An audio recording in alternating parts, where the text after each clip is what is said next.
Des abris de jardin, des carports, des garages, vous les trouvez partout en Belgique. Généralement, il s'agit de locaux qui viennent à point nommé comme espace de rangement supplémentaire. Mais malheureusement, ils sont pourvus d'un toit moins durable, comme ici cet abri de jardin. La construction est encore bonne, mais la couverture de toiture doit être renouvelée.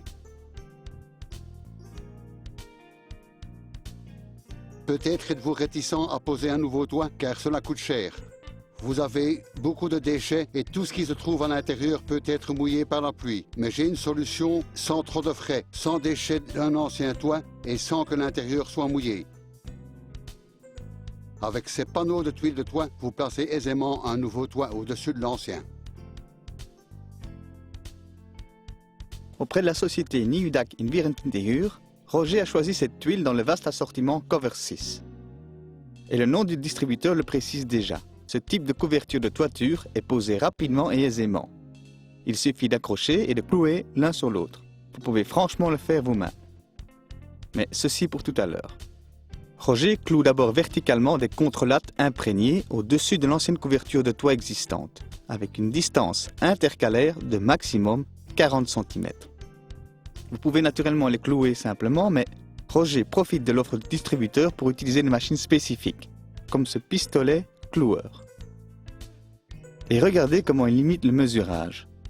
Il cloue simplement les longues lattes et il ne les scie qu'ensuite.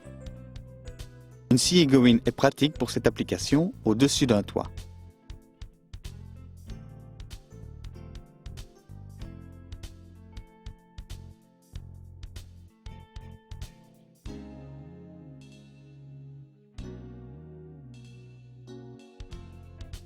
Il cloue les liteaux transversalement aux contrelattes.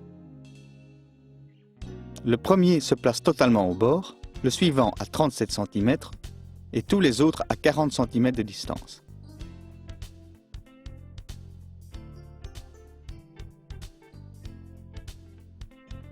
Pour cela, il utilise l'entretoise fournie. Ainsi, il ne peut pas se tromper. Un liteau doit aussi être placé tout en haut.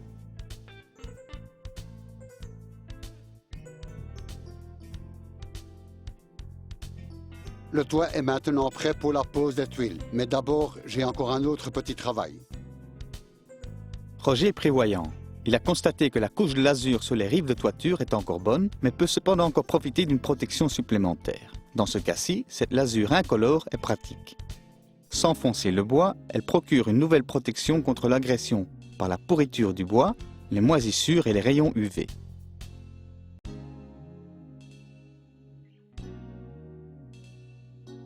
Et maintenant les tuiles. Roger pose d'abord une rangée libre afin de positionner sa gauche et sa droite. Il sait ainsi où il doit raccourcir la dernière tuile. Ceci se fait le plus facilement avec la grignoteuse, qu'il peut aussi utiliser grâce au fournisseur. Ne travaillez pas avec une meuleuse à angle, car la chaleur du meulage ferait fondre le revêtement de protection des plaques et le bord de la plaque se mettrait à rouiller. Une scie à métaux convient bel et bien. Les tuiles sont fixées avec les clous inoxydables dont la tête est colorée dans la même couleur que les tuiles. Ensuite, Roger peut placer la rangée supérieure qui doit effectivement être raccourcie dans le sens de la longueur.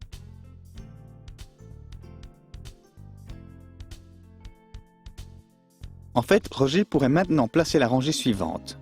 Mais puisqu'il peut encore accéder facilement au faîte, il le termine d'abord. Il cloue encore un liteau sur le faîte, sur son autre côté, afin que celui-ci soutienne les tuiles de faîte. Lorsqu'il place les faîtes, on voit tout de suite que les différents éléments sont parfaitement ajustés et forment un ensemble jointif.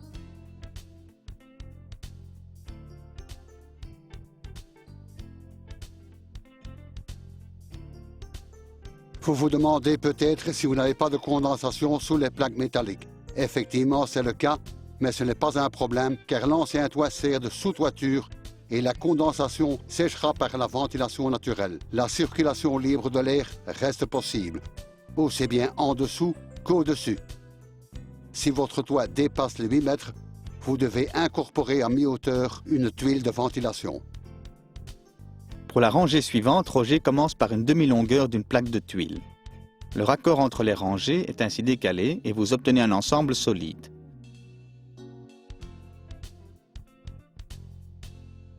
Vous devez effectivement raccourcir à chaque fois un panneau en bout de rangée.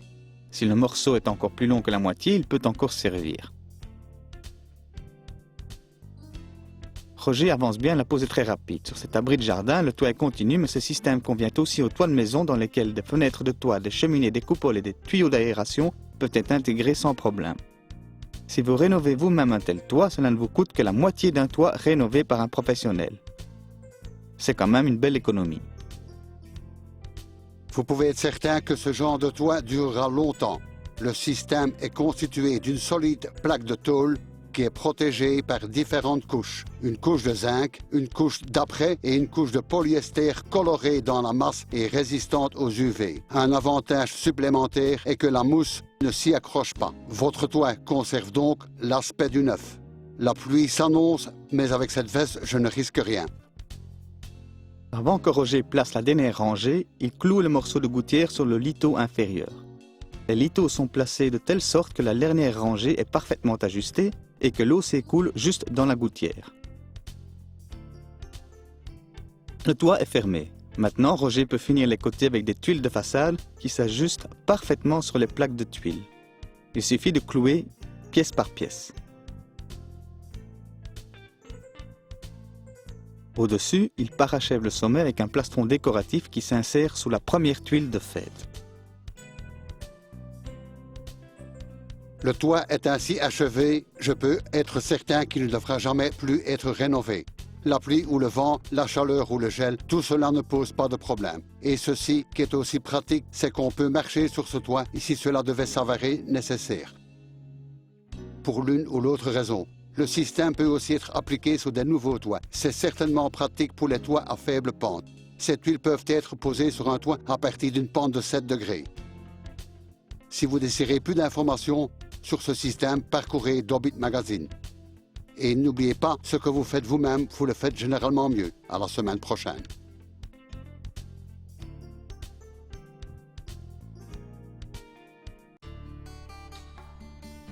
Il est évident que le port de gants et de lunettes de sécurité rend de nombreux travaux plus sûrs. Mais ce qu'on oublie souvent, c'est que l'ouïe a également besoin d'être protégée. Regardez, l'intensité du bruit est exprimée en décibels, mais faites attention à son interprétation. La pression acoustique double toutes les 3 décibels. 83 décibels sont donc 2 fois plus sonores que 80 décibels. En fonction de la durée de l'exposition au bruit, votre ouïe peut subir des dommages à partir de 80 décibels et vous devez porter une protection. Le matériau doit insonoriser suffisamment, mais ne peut pas retenir trop de bruit. Vous devez encore percevoir les signaux de l'environnement.